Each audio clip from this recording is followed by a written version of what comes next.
तो फिर से आपका स्वागत है हमारे रीड बुक चैनल में। अगर आप हमारे चैनल पे नए हैं तो हमारे चैनल को सब्सक्राइब कर दीजिए, लाइक कर दीजिए और कमेंट करके हमें बताइए कि आपके लिए और कौन सी ऑडियो बुक समरी लाई जाए। हेलो आज दोस्तों, चलिए शुरू करते हैं आज के दिन एक और ही बेहतरीन ऑडियो बुक समरी के साथ, जिस बुक का नाम है फाइनेंशियल फ्रीडम। दोस्तों, क्या आप 30 साल की उम्र से पहले फाइनेंशियल फ्रीडम हासिल करना चाहते हैं? तो आज की ये ऑडियो बुक समरी आपके लिए है। दोस्तों, अगर आप इस ऑडियो बुक समरी में अंत तक बने रहेंगे तो आपको जानने को मिलेगा कि 30 साल की उम्र से पहले फाइनेंशियल फ्रीडम कैसे हासिल करें। तो दोस्तों, इस ऑडियो बुक समरी में अंत तक जरूर बने रहें। दोस्तों, इस बुक को शुरू करने से पहले मैं आप लोगों से एक अनुग्रह करूंगा यार, कि आखिर ये सब जानकारियां मैं आप ही लोगों के लिए बना रहा हूँ, क्योंकि आपकी जिंदगी में कुछ थोड़ा बहुत बदलाव तो होता ही होगा। तो प्लीज यार हमारे चैनल को सब्सक्राइब कर दीजिए। तो चलिए शुरू करते हैं बिना समय गंवाए। वैसे तो दुनिया में ज्यादातर लोग फाइनेंशियल फ्रीडम हासिल करना चाहते हैं, लेकिन फिर भी वो फाइनेंशियल फ्रीडम कभी भी हासिल नहीं कर पाते हैं। अगर आप अमेरिकी लेखक ग्रांट साबातीर की बातों को माने तो आप काफी कम उम्र में ही रिटायरमेंट लेकर पूरी जिंदगी एंजॉय कर सकते हैं। क्योंकि दोस्तों, फाइनेंशियल फ्रीडम बुक के लेखक खुद 30 साल की उम्र से पहले फाइनेंशियल फ्रीडम हासिल कर चुके थे और अपनी इस यात्रा को उन्होंने उनकी बुक फाइनेंशियल फ्रीडम में बताया है। तो चलिए जानते हैं उन 7 अलग अलग फेसेस को, जिन्हें फॉलो करके हम भी अपनी 30 साल की उम्र से पहले फाइनेंशियल फ्रीडम बड़ी आसानी से और कम उम्र में ही हासिल कर सकते हैं। दुनिया के ज्यादातर लोग बिना किसी प्लानिंग के अपने जॉब या काम में लगे हुए रहे और बिना कुछ सोचे समझे अपने मेहनत से कमाए हुए पैसे को बेकार की चीजों पे खर्च कर देते हैं, जबकि वे अपने पैसों को इन्वेस्ट या सेव करने की सोच सकते हैं, सोचते तक नहीं है।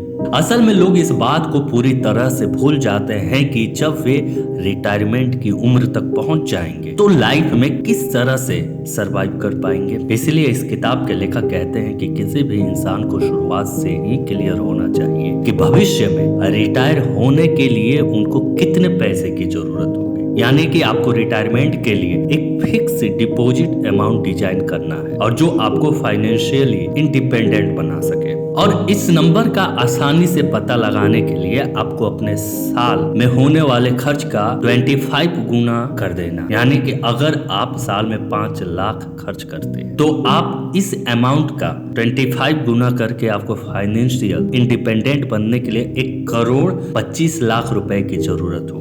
वैसे तो ये नंबर हर इंसान के कंडीशन और रिटायरमेंट के अलग अलग उम्र के हिसाब से डिफरेंस हो सकता है, लेकिन इम्पोर्टेंट बात यह है कि ये नंबर शुरुआत से ही क्लियर होना चाहिए। जब आप इतना पैसा कमाने लगे कि आपको अपने रोजमर्रा के खर्चों के बारे में कुछ भी सोचना ना पड़े, तो आप अपने फाइनेंशियल फ्रीडम हासिल करने की तरफ बढ़ने का अगला स्टेप ले सकते। इस स्टेप में आपको अपने करंट फाइनेंशियल सिचुएशन का पता लगाना है, जैसे कि आपकी टोटल नेटवर्थ कितनी है, अभी आपकी मौजूद इनकम कितनी है, आपका महीने का खर्च कितना है, आपकी सेविंग कितनी है और आपको अपने इन्वेस्टमेंट से कितना रिटर्न मिलता है। इन सभी चीजों का समय समय पर हिसाब किताब यानी कि रिपोर्ट निकालते रहना चाहिए, ताकि आपको पता चल सके कि आप कहां पर स्टैंड करते हैं और आपको अपने लक्ष्य तक पहुंचने के लिए अभी कितना सफर तय करना बाकी है। यही फाइनेंशियल इंडिपेंडेंट तक बढ़ने का अगला कदम है। जब आपको यह पता चल जाए कि आपकी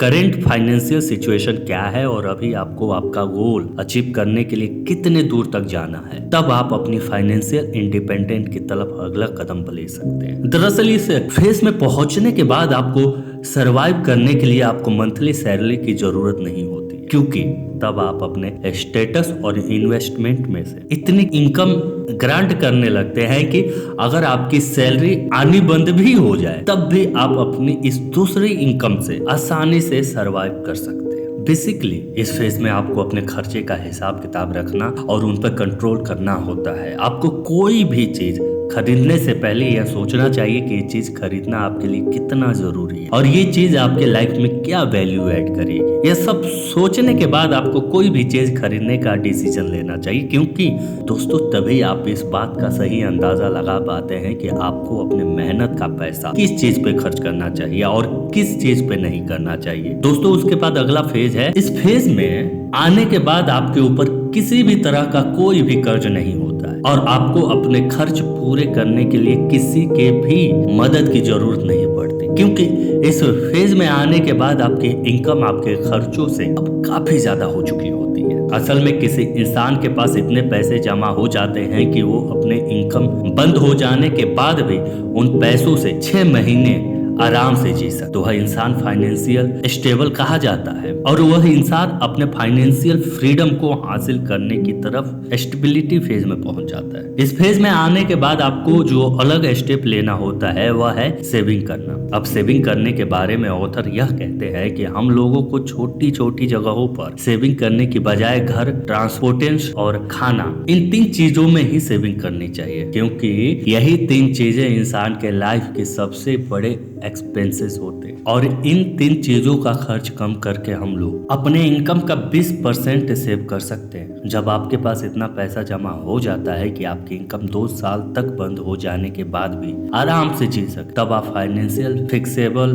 बन जाते हैं। दोस्तों, इस फेज में आने के बाद ऑथर कहते हैं कि आपको अपना फोकस उस फुल टाइम काम पर लगाना चाहिए जहां से आपकी मेन इनकम आती है। यह काम आपकी जॉब या बिजनेस हो सकता है, लेकिन आपको अपना ध्यान इस चीज पर लगाना है कि आपकी इनकम को और किस तरह से बढ़ाया जाए। यहाँ ऑथर ये भी कहते हैं कि आपको आपका फुल टाइम काम तब तक नहीं छोड़ना चाहिए जब तक कि आपको आपके साइड बिजनेस से और ज्यादा बेहतर रिजल्ट ना मिले। इस फेज में पहुंचने के बाद आप चाहो तो बिना कोई काम करे बिना ही जी सकते हो, क्योंकि इस फेज में पहुंचने के बाद से आपको पैसा कमाने के लिए पहले की तरह कोई काम करने की जरूरत नहीं पड़ती है, बल्कि आप अपने सालों से की गई मेहनत के इन्वेस्टमेंट से ही अच्छी खासी इनकम जनरेट करते रहते हैं। लेकिन दोस्तों, इस फेज में आप तभी पहुंच सकते हैं जब आप इंटरप्राइजेज माइंडसेट डेवलप करने में सफल हो जाएंगे। दरअसल आपको एक ऐसा माइंडसेट बनाना होगा जो आपको पैसे कमाने और पैसे सेव करने के नए नए आइडिया बता पाए, ताकि आप अपनी सेविंग और इनकम को पहले से कई गुना ज्यादा बढ़ा सके। साथ ही फाइनेंशियल फ्रीडम के ऑथर यह कहते हैं कि हमें इस फेज में पहुंचने के लिए हमें ज्यादा फोकस सेविंग पर नहीं बल्कि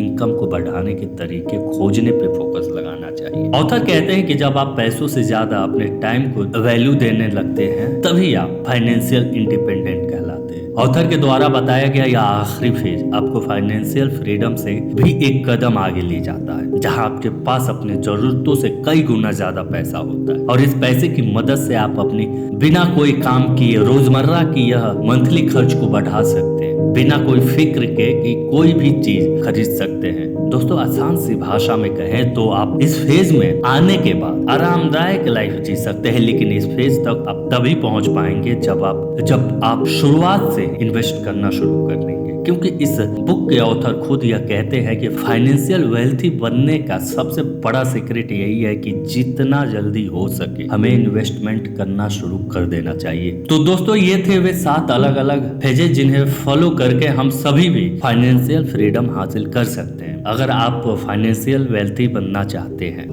तो इसे अपने दोस्तों के साथ अवश्य शेयर करें और आपको दिल से धन्यवाद अपना कीमती समय देने के लिए। दोस्तों, आप लोगों से एक अनुरोध और रिक्वेस्ट है कि प्लीज हमारे चैनल को सब्सक्राइब कर दीजिए। हम आपकी नॉलेज को इंक्रीज ही तो करते हैं, please. Thank you for watching read book. अगर आप हमारे चैनल पे नए हैं तो हमारे चैनल को लाइक कर दीजिए, सब्सक्राइब कर दीजिए और कमेंट करके हमें बताइए कि आपके लिए और कौन सी ऑडियो बुक समरी लाई जाए।